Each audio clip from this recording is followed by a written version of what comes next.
Black economic empowerment has not always had a positive image in the media. This is partly thanks to a few individuals who became mega rich overnight on the back of black economic empowerment, while the majority of black people who were supposed to benefit remained poor. My name is Peace Hyde, and this is My Worst Day on Forbes Africa TV. In 1995, amidst the negative reception of black economic empowerment in South Africa, one company set out to do things differently. With money collected from former anti-apartheid activists, teachers who had taken retrenchment packages, and other ordinary people from the Cape Flats, our next entrepreneur set out to make history. Let's take a look at who he is. Fred Robertson is a leading figure in the South African business community, having gained experience on the national and international business stage through his directorships of Remgro Limited and Old Mutual Emerging Markets Limited. Robertson is the chairman of Lion of Africa Insurance Company Limited, Lion of Africa Life Assurance Company Limited, Sea Harvest Holdings Limited, and House of Monetic Limited. Robertson began his career as an unqualified teacher before attending teacher training. In 1980, Robertson joined Old Mutual as an insurance representative, where he worked for 10 years, both as an insurance salesman and then as manager of the branch. Robertson is the executive chairman and co-founder of Brimstone, which he started in 1995 with his partners. Brimstone is a black-controlled managed investment company, incorporated and domiciled in the Republic of South Africa, employing in excess of 3,400 employees in its subsidiaries and in excess of 24,000 in its associates and investments. After 20 years of investment, Brimstone these days claims assets worth $628 million. Its associates are among the biggest names in Africa: Life Healthcare, Oceana, Tiger Brands, Greenroyd Limited, and Athena Capital. Thank you for joining me on My Worst Day on Forbes Africa TV. And joining us today, we have one of the most prominent figures in the South African business community, Mr. Fred Robertson. Welcome to My Worst Day. Thank you, Peace. Now, first of all, we'd like to ask, who is Fred Robertson? Well, I'm a boy here from Cape Town, in District 6, which you've seen. I've grown up here in Cape Town. We've created a business called Brimstone Investment Corporation. We started on Cape Flats, as it is known, and it now has a shareholder base. Brimstone now has a shareholder base that spreads across South Africa. We are listed on the Johannesburg Stock Exchange. And from a startup 20 odd years ago, we now have a market capitalization on the Johannesburg Stock Exchange of about 3.5–4 billion rand. Wow. Now, you started your early part of your career doing a lot of odd jobs. Yeah. And I understand that you actually began your journey as an unqualified teacher. Oh, yes. Explain to me, how do you go from the classroom to this multi-faceted company that's doing so well? Yeah, thank you. I was an unqualified teacher because there was no job to have, and I was standing on the street corner here in District 6 before it was destroyed by the bulldozers of the apartheid regime, and a teacher was going on leave, or furlough as they called it then, and because I had matriculated shortly before that, the principal asked me just to take care of the class. This led to, from what I thought would be 2 or 3 months, led on to more than a year and a half of teaching as an unqualified teacher. I then went off to Teachers Training College, where I qualified as a primary school teacher, but ended up teaching high school. So it's very Again, I'm qualified to do the job. Now, I understand that one of the things you're very passionate about is black economic empowerment. Can you speak to us a bit about that passion? Where did it come from? Well, in 1994 we had our political freedom in South Africa. The first democratic government was elected under our then president and father of our nation, Nelson Mandela. With political freedom, in fact, I knew that economic freedom must come, because under an apartheid regime, the majority of South Africans were prohibited from owning land, from accumulating capital, from actually having their own businesses. They were removed from the land. And a new government was never going to tolerate this. My view then was that there was an opportunity, a real opportunity for black people to begin to participate in the economy in a meaningful way, for us to create our own businesses, to create employment for our people, to create wealth, and really take control of this economy. And black economic is a form of indigenization of our economy. And so it's really very simple that it was opportunity, and as an entrepreneur, I decided to take the opportunity, and also to take my people, my family, my community, my clients, existing clients along, and that's why we created a listed company like Brimstone Investment Corporation. Now, you mentioned, the journey from your early days to this very moment in time has been extremely challenging, and I can only imagine the type of worst days you've encountered en route. But I have to ask, what is your personal worst day in business? Oh, I've had quite a few personal worst days in business. And there's a view, it's not how many times you fall on your face. It's how many times you pick yourself up after you fall on your face. It's the resolve to succeed. It's the resolve to succeed in spite of having failed once or twice or thrice. But success comes after a number of failures. I use it as success lessons of success. But in the whole personal space, the personal worst day is when one feels betrayed. And we've had 2 or 3 occasions where we've done very good business very good deals with people who turned out to be quite bad people. That's why we've coined a view there in Brimstone and say, you can't do a good deal with a bad person. You just can't do a good deal with a bad person. And we've had a situation where, our first situation, I'll come back to the people. Our first situation of having our worst days is when we listed, just a few months after we listed.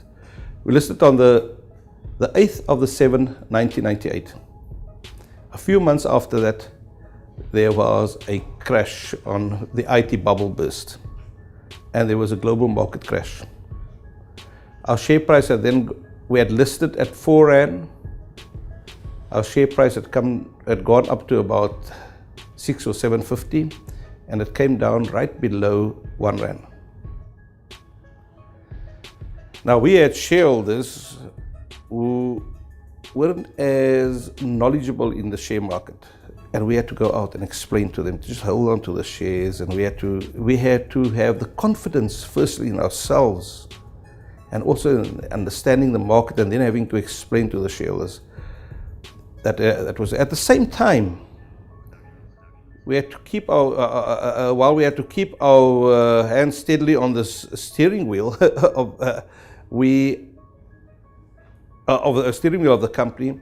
There were corporate vultures out there who wanted to take the company out. Our share price fell down to below 1 Rand, but the cash in our company was about 1.25 Rand alone, besides all the other shares. So there was significant value in the company. We decided immediately to grow our company smaller. How we got out of it was to grow the company smaller. We gave back 1.50 Rand per share to our shareholders as a special dividend. Our company got smaller. Our market capitalization came down to something like 30 million market capitalization. Our share price fell even further to 20 cents. And we clawed our way out of there. I was fortunate in having partners like Mustaq Bray, who was my co-founder in this company. Nisar Pangaka was there by my side, Laurie Robertson. I was fortunate to have a team of people who believed in our dream and our mission to create a substantial black-owned company, both at the economic level as well as the voting level. We went back to our shareholders, and we have supported shareholders since the start. We went back to our shareholders. We have AGMs where we explain to shareholders what happened. And up to today still, we have more than 300 people pitching up at our AGMs in the evening. The loyalty of the shareholders, we were rewarded with their loyalty. And people started buying our shares again at 20 cents, at 25, at 30 cents, at 40 cents, and that's why we have grown. I think we had touched on to 17 Rand. We are now down to about 13 Rand again. But throughout that period, people got there. That was one of our worst days, just starting out. Right.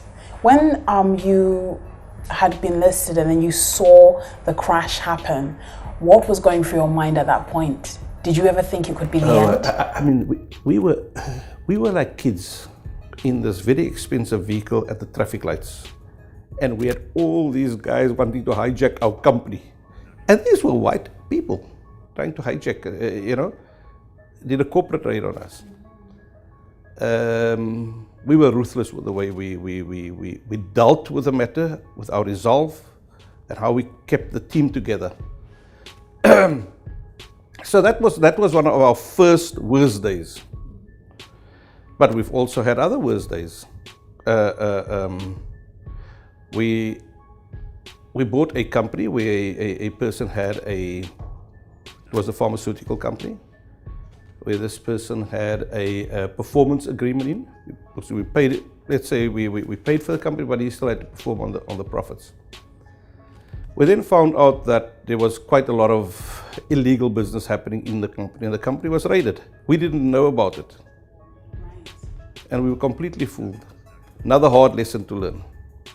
And over the front page of the local newspaper spread, empowerment company in drug bust. People didn't relate drugs to pharmaceutical drugs, they related it to illicit drugs. And we had to crawl back from that as well. So, you want to talk about worst days? If you've got a big bag of tissues there, you'll be able to cry with me. But it's not about the bad days. It's also about the good days. And there were many more good days than bad days. And any entrepreneur, any businessman who wants to be doing good in business will tell you. And any business who's done well, he will tell you his sad stories. And he will share his sad stories because those are lessons just not for himself, but for others as well. I said, you can't do a good deal with a bad person. In our clothing business, we had the franchise for the Springbok Rugby jerseys and all the supporters' jerseys. And I thought this is great because we could do local manufacturing and whatever.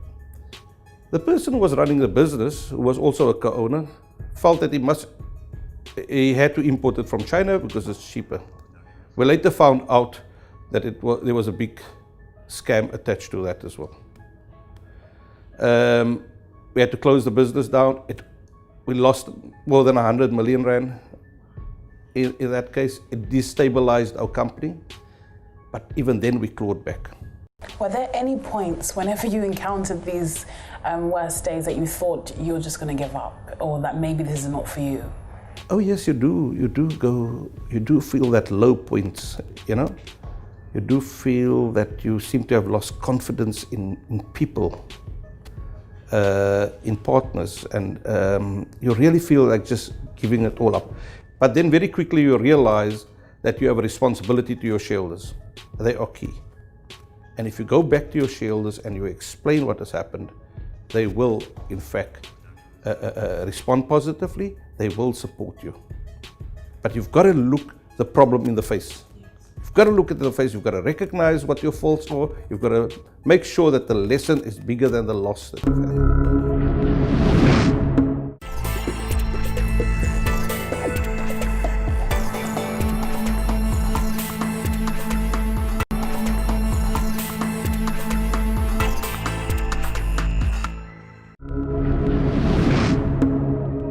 So I just wanted to take it back to your first worst day.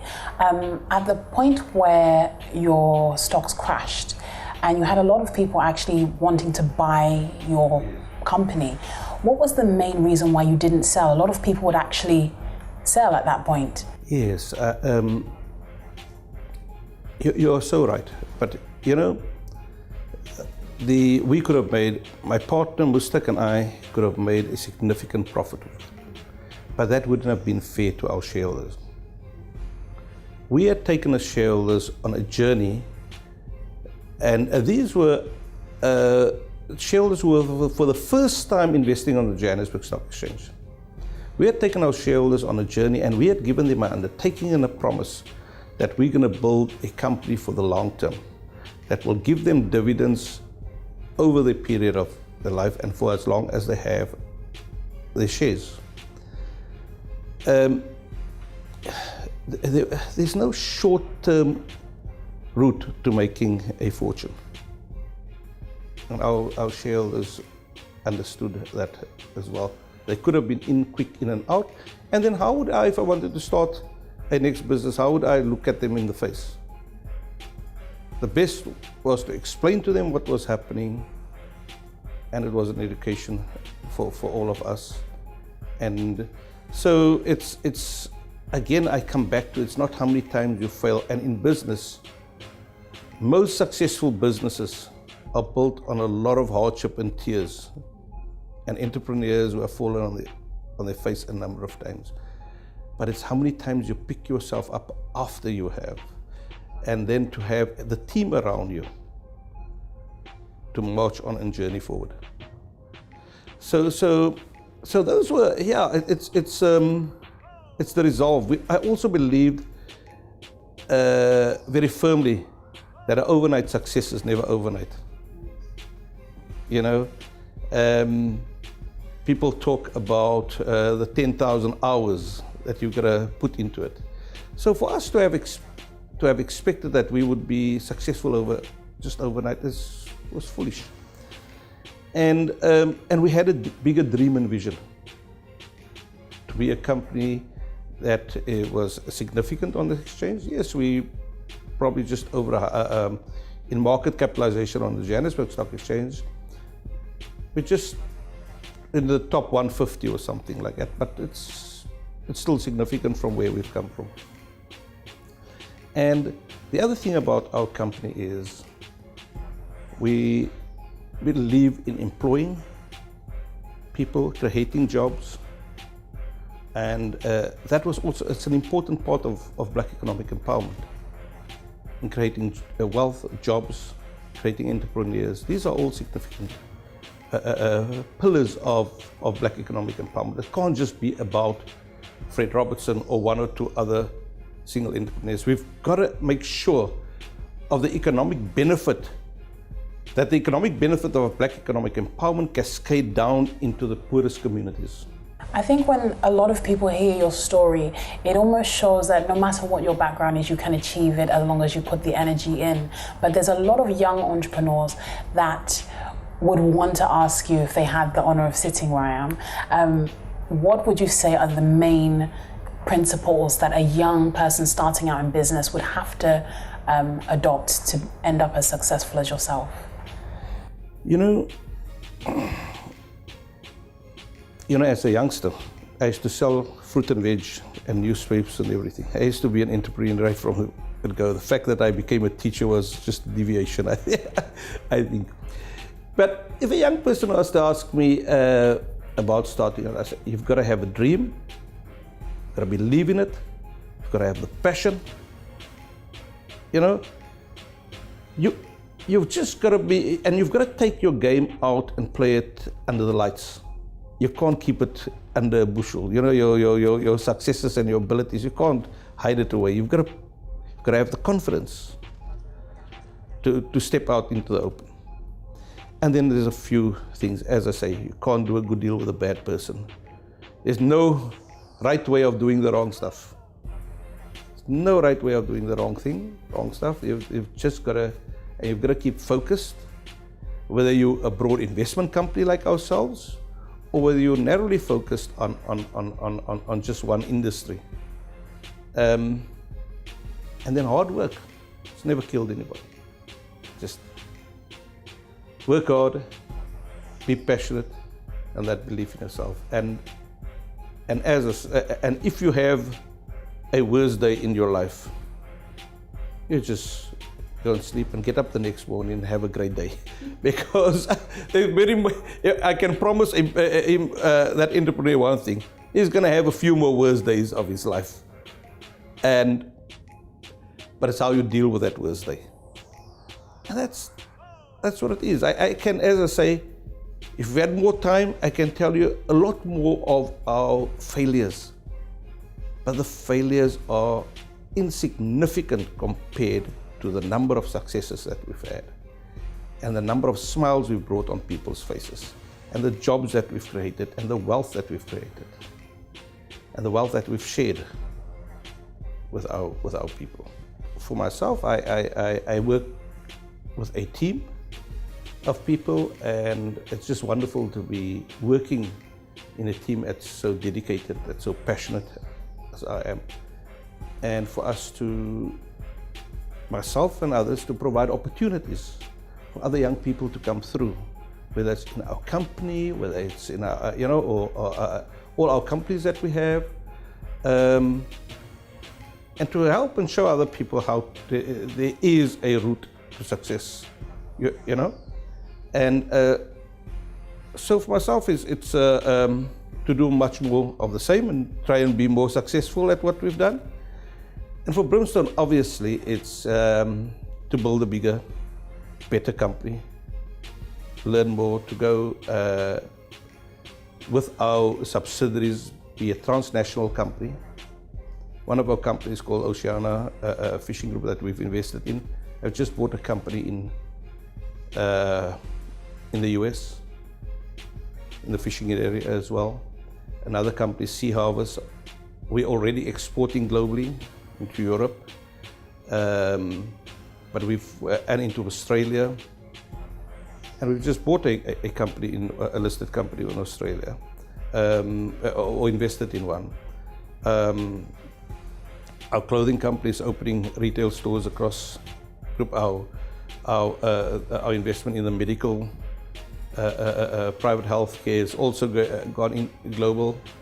So for us to have started this little company here in this corner of Africa on the Cape Flats, which is where the Afrikaner, the Boers, pushed us out of our comfort zone and threw us onto the Cape Flats. For us to have started our little company on the Cape Flats, that now as an investment holding company that has subsidiaries that has gone global, that exports product globally, but also hasn't lost its roots, is very, very important. Where our AGMs are still more than 300 people short, where our profits and dividends also go to those who are historically disadvantaged and less fortunate through our NGOs. We've got to do more of that. And we've got to become a bigger, better and greater company. Wow, that's been an absolutely very insightful and inspiring interview with you, Mr. Fred Robertson. Thank you so much for joining us on My Words today. Thank you, Peace. Now you've heard what the man himself had to say about his journey to the top, but let's find out what his closest allies had to say about this phenomenal entrepreneur. My name is Conrad Geldenes. I'm the Sales and Marketing Director of Sea Harvest Corporation. Fred Robertson is the chairman of our board and also the chairman of Brimstone Investment Corporation. Okay, my name is TJ Tapela. My full name is Takula Tapela, but I'm generally known as TJ Tapela. I'm managing executive at Brimstone. Wendy Nathan, director at House of Monatic. Fred is a passionate person. I think he engages in everybody that he does business with. My knowledge of Fred, well, he breathes and lives entrepreneurship, not just for Brimstone, but also for the little guy. My interaction with him over the last 20 years is a reflection of the kind of person he is. Serial entrepreneur, involved in this and that all the time. He has a lot of vision for what he wants to achieve, and he's very driven. traveling with him to various places, and he's always looking for an opportunity. How do we make this count for the community? Consummate entrepreneur and a carer of people. He's very intuitive in terms of people issues. Compassion and passion in terms of what he does, and his business ethos is, I think, of a very high regard. So he's a fun-loving kind of person. Helen Keller once famously opined, "Character cannot be developed in ease and quiet. Only through experience and trial and suffering can the soul be strengthened, ambition inspired, and success achieved." How will your worst day shape your character? My name is Peace Hyde, and this is My Worst Day on Forbes Africa TV.